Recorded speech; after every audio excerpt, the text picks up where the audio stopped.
empresa passa por uma crise financeira, algumas medidas administrativas costumam ser aplicadas para driblar os seus efeitos, como, por exemplo, a redução de custos. Mas o que algumas pessoas não sabem é que o serviço jurídico permanente, a médio e longo prazos, é uma maneira inteligente para a consolidação das empresas. E é para falar mais sobre esse assunto que eu converso agora ao vivo no quadro Direito em Pauta do Jornal da Manhã com o advogado empresarial Samuel Richard Decker Neto. Bom dia, obrigado pela presença aqui com a gente. Eu que agradeço. Quer dizer que tão importante quanto um administrador, um economista, um contador, é também um advogado dentro da empresa?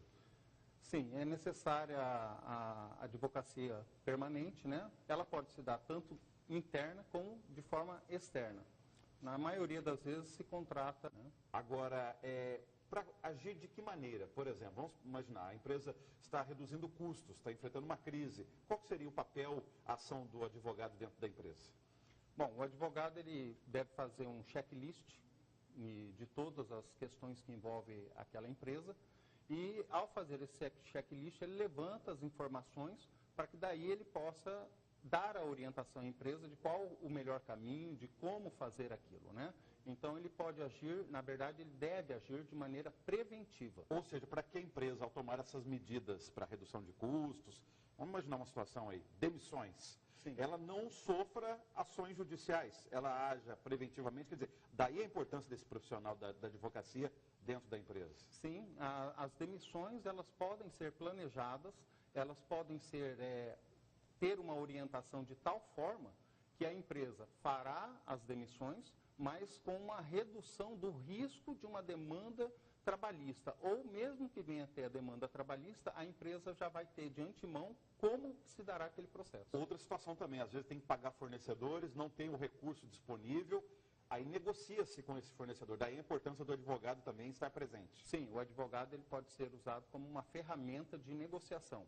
Muitas vezes o advogado, ele não só participa da negociação, como ele executa essa negociação em prol da empresa. Agora, por que é preferível a empresa manter essa assessoria jurídica permanente dentro da empresa e não deixar para contratar pontualmente no momento de crise?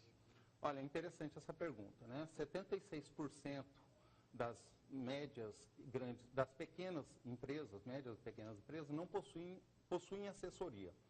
96% das médias possuem e 100% das grandes empresas possuem. Isso mostra o quê? Essas empresas não são 100%, não têm 100% de assessoria porque necessitam propriamente, mas porque planejaram isso. Então, o advogado na empresa, a importância dele é que ele auxilia a empresa no planejamento, seja no planejamento orçamentário, porque reduz o custo, como você mesmo disse, a médio e longo prazo. Ao invés de você advogar de forma pontual, em que será cobrado um percentual muito mais elevado, esse valor muitas vezes é diluído e às vezes nem usado. Exemplifique isso para a gente. Se for contratado emergencialmente um escritório de advocacia para uma ação da empresa na justiça, e aí, independente do resultado aí dessa ação, se ela vai ser julgada pró ou contra a empresa, calcule para a gente o percentual dos honorários advocatícios de uma assessoria jurídica permanente e de uma contratada pontualmente. Vamos falar, por exemplo, de um contrato de franquia. Você vai discutir, a empresa vai discutir a execução de um contrato de franquia e, de repente, o valor dessa ação gira em torno aí de 200 mil. O advogado vai cobrar, em média, 20% deste valor. 40 mil reais. E a pessoa ainda corre o risco de vir a perder a demanda, porque não depende única e exclusivamente do advogado.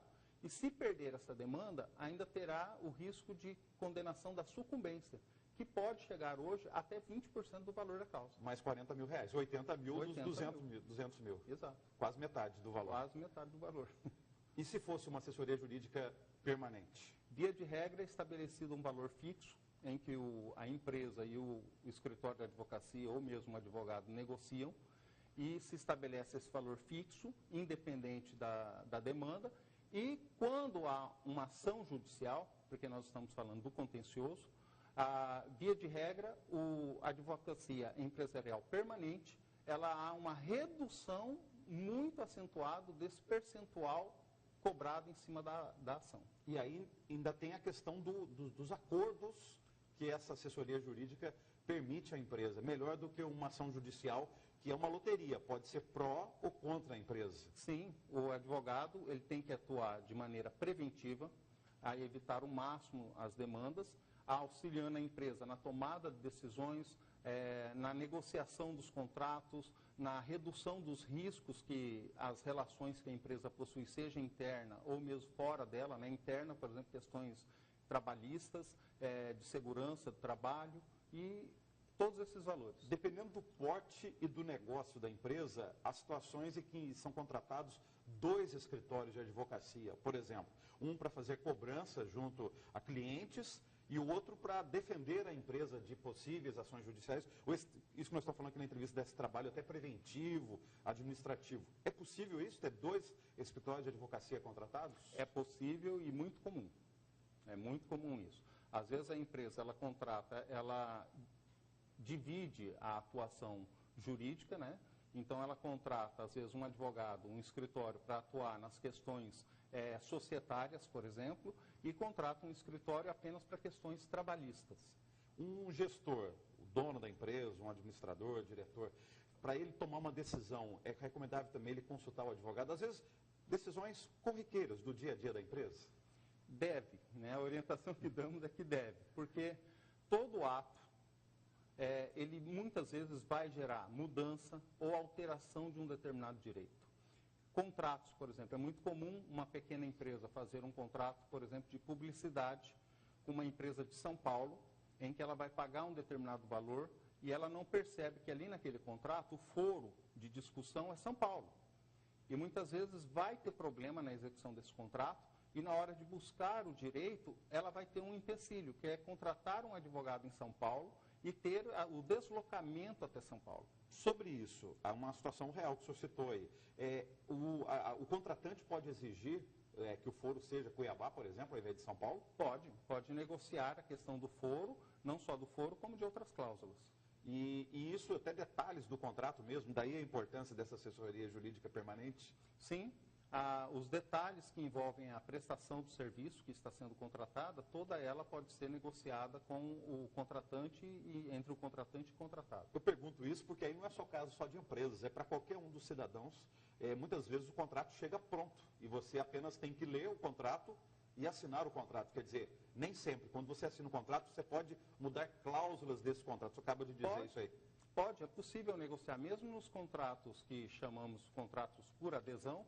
Às vezes é possível você conseguir mudar parte daquelas cláusulas e mesmo que não consiga fazer a alteração, é importante que a pessoa envie uma mensagem por escrito, algum documento escrito, seja um e-mail, alguma coisa que comprove que ela questionou, por exemplo, a questão do foro. Hoje o consumidor ele tem muita proteção quanto a isso, né? O foro, por exemplo, envolvendo um consumidor, via de regra, é do próprio consumidor. Muito obrigado pela presença. Até uma próxima entrevista. Obrigado, eu que agradeço.